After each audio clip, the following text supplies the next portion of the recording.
इमली 6 जनवरी 2022। इमली ने आदित्य से कहा कि वह अब भी केवल मालिनी पर भरोसा करता है।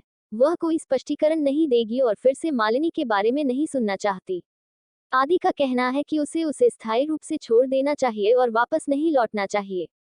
इमली ने अपने मतभेदों के लिए फिर से मालिनी को दोषी ठहराया। आदि का कहना है कि समस्या तब शुरू हुई जब आर्यन ने उसके जीवन में प्रवेश किया। इमली कहती है कि आर्यन से प्यार नहीं करती है और उसे समझाने के लिए उसे क्या करना चाहिए। आदि आर्यन को छोड़ने और फिर कभी उससे मिलने के लिए कहता है। वे दोनों पहले की तरह बिना किसी के हस्तक्षेप के साथ रहेंगे। वह उससे वादा करने के लिए कहता है कि वह अपने जीवन में कभी भी आर्यन का नाम नहीं लेगी और उसे अपने जीवन से स्थायी रूप से निकाल देगी। वह कहती है कि वह अपनी पूर्व पत्नी का समर्थन कर रहा है जिसने खुले तौर पर उसके लिए अपने प्यार का इजहार किया और उसे छोड़ना नहीं चाहता, लेकिन वह चाहता है कि वह एक ऐसा उद्देश्य छोड़ दे जिसने उसे आर्थिक और भावनात्मक रूप से समर्थन दिया और उसे एक आश्रय और भोजन दिया।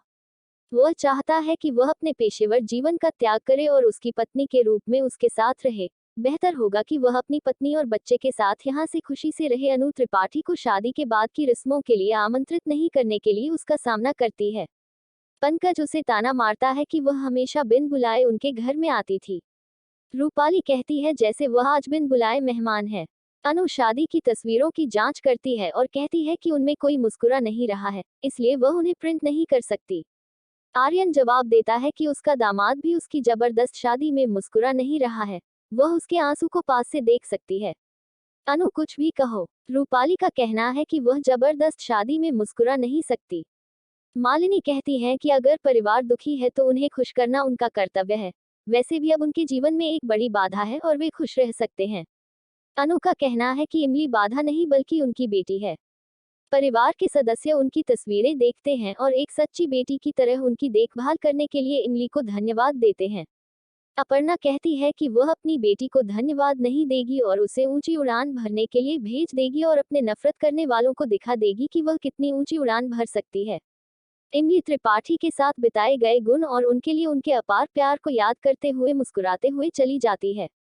मालिनी अनु से कहती है कि उसने आदित्य से कहा कि जिसने भी उसे तलाक के कागजात भेजे, उसने और इमली ने उन पर हस्ताक्षर किए। आदित्य को एहसास होगा कि उसका और इमली का रिश्ता सिर्फ एक मोह था और वह अब इससे बाहर है। अनु को उम्मीद है कि आर्यन को कोई समस्या नहीं होगी।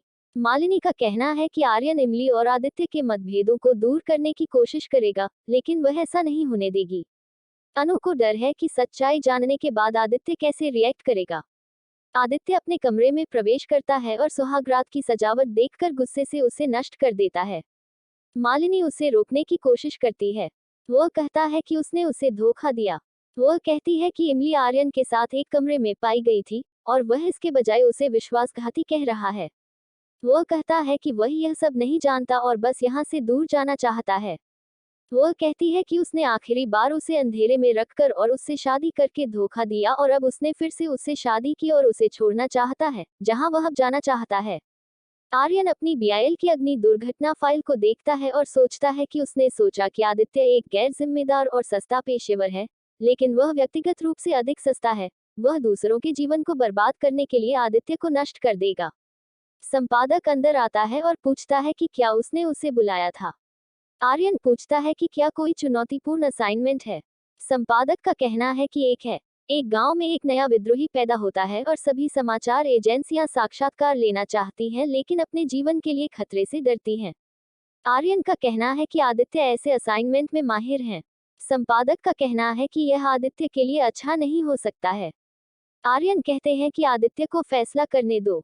संपादक आदित्य के पास जाता है और उसका घायल हाथ देखकर पूछता है कि उसे नई चोट कैसे लगी। आदित्य कहते हैं कि यह पुरानी चोट है लेकिन नया निशान है। इमली नोटिसिंग उसे खुद को परेशान करना बंद करने के लिए कहता है। वह अपना सामान्य उत्तर देता है। आर्यन अपनी टीम को अपने केबिन में बुलाता है और विद्रोही का वीडियो दिखाता है जहां वह रोकने पर पुलिस और सिस्टम से बदला लेने की धमकी देता है। इमली का कहना है कि वह जो भी है सिर्फ पब्लिसिटी चाहते हैं। आर्यन का कहना है कि उसके पास विद्रोही पर हत्या के 31 मामले हैं और उसका साक्षात्कार लेना एक खतरनाक काम है। भास्कर का समय प्रिंट मीडिया से इलेक्ट्रॉनिक तक एक समाचार चैनल लॉन्च के साथ विस्तारित होगा जिसके लिए उन्हें एक बड़ी खबर की आवश्यकता है। उन सभी का परिवार है और जो कोई भी यह खबर लेगा वह अपनी जान जोखिम में डालने वाले परिवार से दूर रहेगा। आदित्य कहते हैं कि वही यह इंटरव्यू लाएंगे। इमली को याद है कि आदित्य ने पहले अपनी जान जोखिम में डालकर उसे बचाया था। इमली 6 जनवरी